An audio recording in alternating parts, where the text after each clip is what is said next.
शाम का समय 7 का। कल हमारे सुग्रीवमती माता जी के द्वारा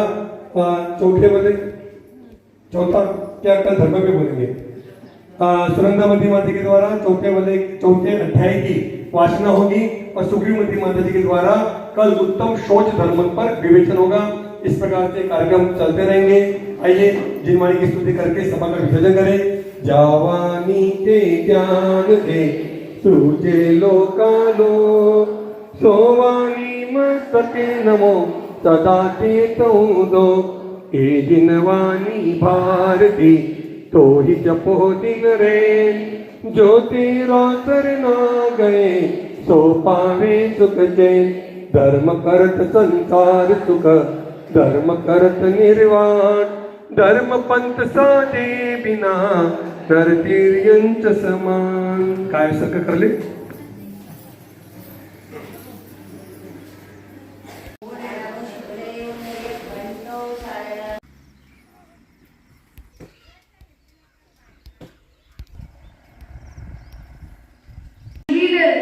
सूर्य चंद्र नक्षत्र आदि कहाँ पर है?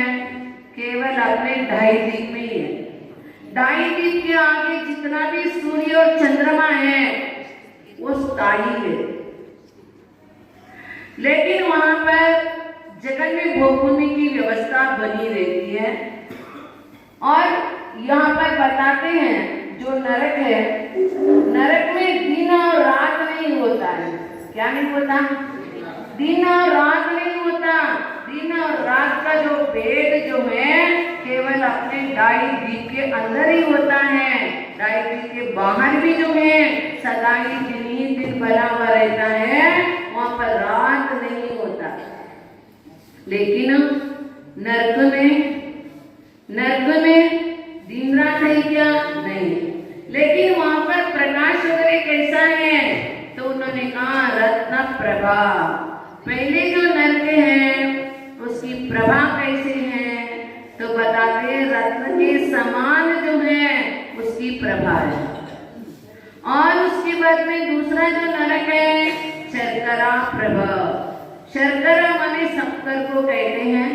शक्कर के जैसे प्रभा है, प्रकाश है, उसी के अनुसार प्रकाश जिस नरक में है उसको शर्करा प्रभा कहते हैं। और उसके बाद में जो तीसरे नरक का जो नाम है वालुका प्रभा, माने वहां के प्रकाश के अनुसार जो है उन नरकों का नाम यहाँ पर बता रहे हैं। जिस प्रकार रेती होती है पीली, है ना, उसका जो प्रकाश जैसा होता है उसी के अनुसार तीसरे नरक का जो प्रकाश है रत्न शर्करा वालुका पंख। पंख कहते हैं कीचड़ को। किसको कहते हैं? कीचड़ को कहते हैं। चौथे नरक का जो नरक के अंदर जो प्रकाश है वो कीचड़ के समान है।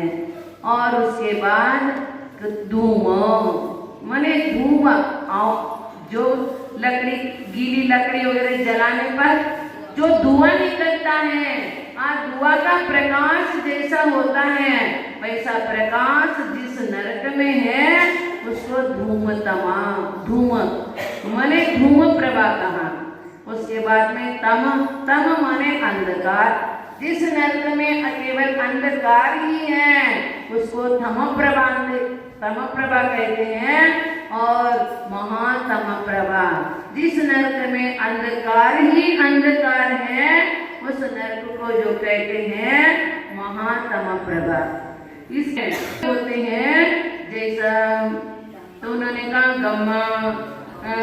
गम्मा वंशा मेघा अंजना अरिष्टा और मगवी और मगवा और मागवा, इसी प्रकार मगवी और मगवी इसी प्रकार जो है ना उसके रूढ़ी नाम है।